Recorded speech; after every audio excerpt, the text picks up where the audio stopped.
আসসালামু আলাইকুম রহমতুল্লাহি বারাকাতু। আমি আশা কিচেনে অনেক স্বাগত। বন্ধুরা কেমন আছেন? আশা করছি ভালো আছেন, আমরাও ভালো আছি। তো বন্ধুরা আজকে একটা ভুট্টার চটপটা রেসিপি এনেছি। এইভাবে বানিয়ে একবার খান, ছোট বড় সকলে খুশি হয়ে ভুট্টাগুলো খাবে। এত মজার খেতে আমি বানিয়েছি, তা আমার মনে হলো আরেকবার বানিয়ে আপনাদের সঙ্গে শেয়ার করি। তো শেয়ার করলাম, কেমন হলো জানাবেন অতি অবশ্যই।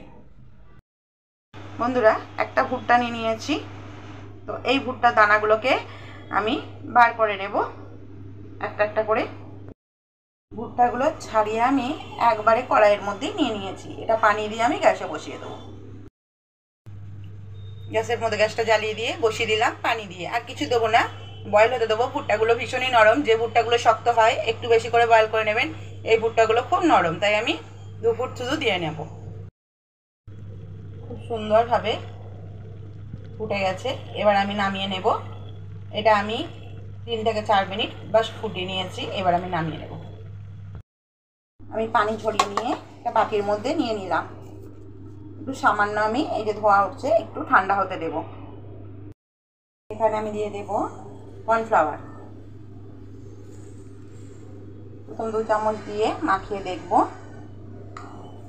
কিচ্ছু লাগবে না, লবণ টবণ কিচ্ছু দেব না।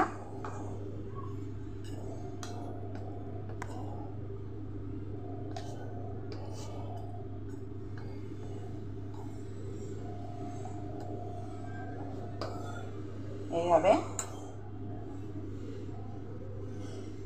দেখুন সব গায়ে কোট হয়ে গেছে। তাহলে হাত দিয়েও করে নিতে পারেন, চাইলে চামচ দিয়েও করে নিতে পারেন। আর দিতে লাগবে না, 2 চামচই কাফি লাগছে। আমি কড়াই বসে আগে থেকে গরম হতে দিয়ে দিয়েছিলাম তেলটা। এবার আমি 1 চামচ 2 চামচ করে করে দিয়ে আমি ভেজে নেব। গ্যাসটা করে দেবো আস্তে। গ্যাসটা আস্তে দিয়ে অতি অবশ্যই দেবেন, না হলে এই ভুট্টাগুলো ফুটে আসবে। যেন মুখে চোখে ফুটে না আসে, গ্যাসটা আস্তে করে দিয়ে এইভাবে ভেজে ভেজে তুলে নেবেন। আমি এগুলোকে তুলে নেব, আবার আমি দিয়ে দেব বাকিগুলো। আমি আবার অনেকগুলো দিয়ে দিয়েছি এবং গ্যাসের ফ্লেমটা একদম কম রেখেছি। একদম ভেজে তুলে নেব, মুচমুচে পারা হবে।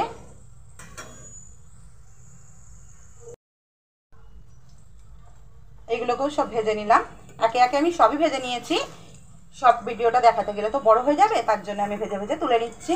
খুবই মুচমুচে হবে, কারণ ভেজে তুলছি যখন এখান থেকে থালা থেকে 2-4টে করে মুখে চলেই যাচ্ছে। সবগুলোকে তুলে নিই। এখানে গ্লাসটার মধ্যে দেখতে পাচ্ছেন, এটা অনেকটা মোটা গ্লাস। এখানে আমি অর্ধেক হয়েছে, আর আমি আমার মেয়ের জন্য আলাদাভাবে তুলে রেখেছি, কারণ তাকে আমি গোলমরিচ দেবো না। এখানে চটপটা বানানোর জন্য গোলমরিচের গুঁড়ো আর ম্যাগি সস নিয়েছি। ম্যাগি সস ঝাল হয়, ও ম্যাগি সস খাবে না, কিষান সস খাবে। তো বাচ্চাদের জন্য বানালে কিষান সস দেবেন, ম্যাগি সস এটা অনেক ঝাল। এর মধ্যে আমি লবণ ইউজ করিনি, দেখেছেন।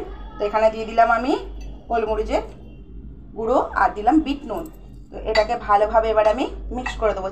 এইভাবে করে নেব। আমি চামচ দিয়ে করলাম। আমি একদিন বানিয়েছিলাম, দারুণ টেস্টি হয়েছিল।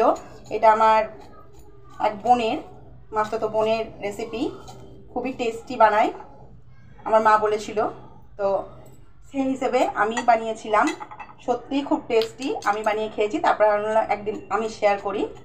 নাড়িয়ে দেখুন, আমি মিশিয়ে নিচ্ছি। 2 হাতের সাহায্যে আমি মাখিয়ে নিলাম সস দিয়ে। দারুণ খেতে লাগে, একবার বানিয়ে দেখবেন।